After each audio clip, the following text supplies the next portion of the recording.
My 22 male, fiancé, 21 female, caught up with a friend and questioned our engagement. Despite the fact that my fiancé did not physically cheat on me, she became emotionally involved with someone she used to like. At the end of November, I realized she was sending him photographs of her work clothing, pictures of what we were doing, such as carving pumpkins for Halloween, and contacting him constantly during her working day, most of which were about inconsequential topics.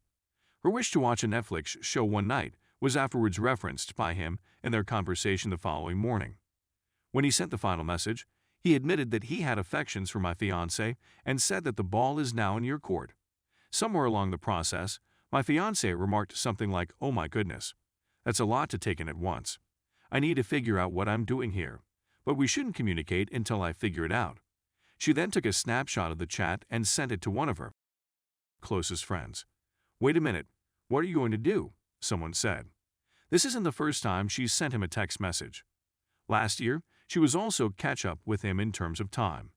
The woman said she loved him, but she was with me at the time and felt her feelings were wrong. I became acquainted with the writings. She turned off the notifications for his iMessage and Facebook interactions. I confronted her and assaulted her. She said that she was aware that she was doing something that would injure me, but she went ahead and did it anyway. I requested a return phone call and returned home to spend a week with my family. As a result of talking to others who urged me to quit since it wasn't the first time, I said, I have to give it one more chance and see what she does. And we've been trying to work things out ever since. Currently, I'm seeing a therapist, and she's doing the same. The idea of couples counseling appeals to us, but we need to figure out exactly what we want from it. We spoke about it again last night, and she said that she had never flirted with him, but she later admitted that she may have done so after I discovered it. I get the impression that I'm going around in circles with her. When I'm stressed out, I'm gnashing my teeth and finding it tough to forgive others. The fact that this wasn't the first time she'd slept with him had made her vow to herself that she'd never do it again. I'm concerned about our future, and she tells me on a regular basis that she loves me. However, I assume it is due to the fact that she was detained and almost lost track of me. Any suggestions would be much appreciated.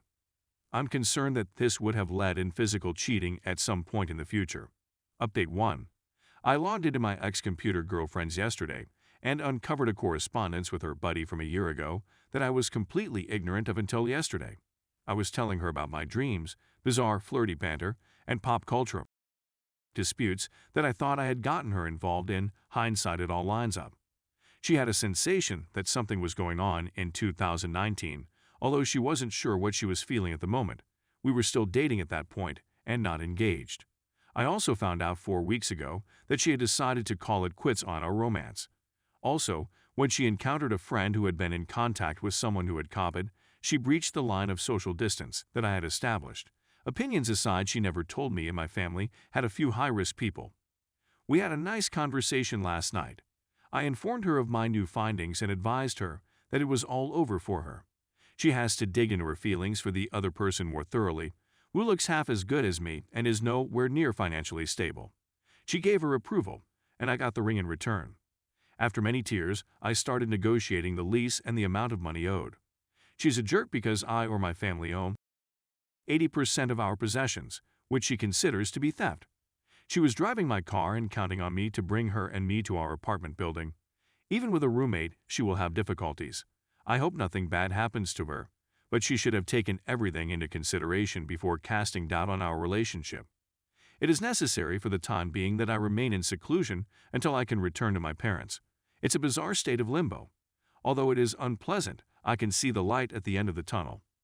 The wonderful memories make me sad, but I know that if this didn't happen, she would express her feelings to other people if we did end up getting married.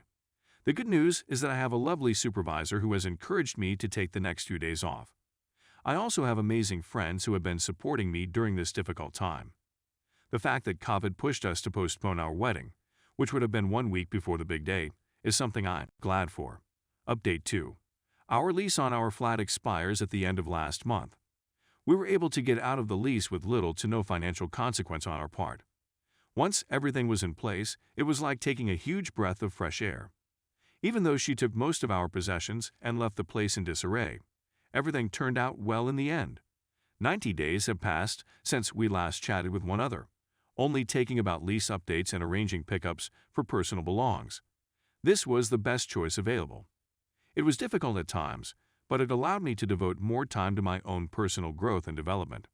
I'm really looking forward to getting started on this new chapter of my life. During the celebration, my family had some A5 Wagyu steak from Japan. My savings account has already grown substantially, and the wedding and engagement expenditures were just around $3,000 or so.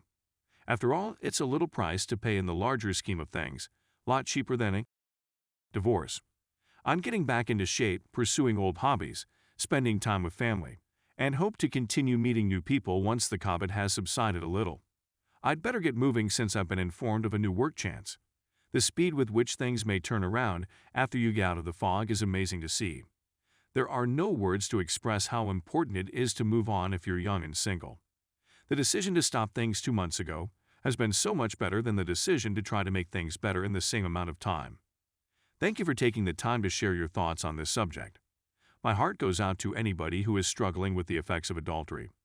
I hope that my personal experience may provide you with the encouragement you need, and please do not hesitate to contact me. Cheers. Also, how long did it take for individuals who had just started dating to make the decision to commit? I realize that it differs from person to person, but I want to know what your plans are in terms of time. In my opinion, 6 months after D-Day is an appropriate amount of time. Despite the fact that I'm pleased with the way things are going, I would want to devote a little more time to myself. Edit. The car situation has been brought to our attention by a concerned party. Just before we parted ways, she was driving my car and I was driving hers. She was injured as a result of an accident. No one was hurt. The insurance company compensated me for the whole of my losses with a large amount. She was not at fault. And as a result, I went out and purchased the vehicle that we had intended to purchase after our wedding. She was enraged when she discovered the truth. Update 3. It's been more than a year since the invasion of Normandy. I cannot express my gratitude to this group enough. Without you, I would not be in the position I am in today. Using this post, I'd want to illustrate that things can become better if you work hard enough for them to do so. Since our lease terminated, I haven't talked to my ex-boyfriend. The choice to go away was the best one I could have taken at the time. It assisted me in getting over my difficulties quickly. I highly suggest you to take this action. Keep your position intact. If you're being trodden on, you need to have a strong backbone. I ultimately succeeded, and it was a fantastic feeling. After a breakup, don't be afraid to take chances. Within 3 months, I was offered a new position that I would not have accepted if I had remained in my former relationship with my boyfriend. In addition to reconnecting with old acquaintances and spending time with family, I started participating in new hobbies such as hiking. Create new personal goals for yourself now that you are no longer a part of a team. As a result, you must now create goals for your own future. It was both a financial and a professional decision for me. I am glad to say that I have met and exceeded these goals, and that I will continue to do so in 2022. Finally, give yourself some time to rest and recoup. I sought the services of a therapist, who proved to be really beneficial. I healed and felt ready to re-enter the dating pool after a period of time. I've since found a wonderful lady whom I would never have appreciated as much as I do now if it hadn't been for my upbringing in a different environment. We're all on this journey together, and in the vast majority of cases, things will get better. This support group is deserving of a lot of appreciation. You're all wonderful people with wonderful personalities. I hope that one day we will all be able to move on from this thread, heal, and find the love we deserve. I have faith, and I have faith because I see our days in the future, says the narrator.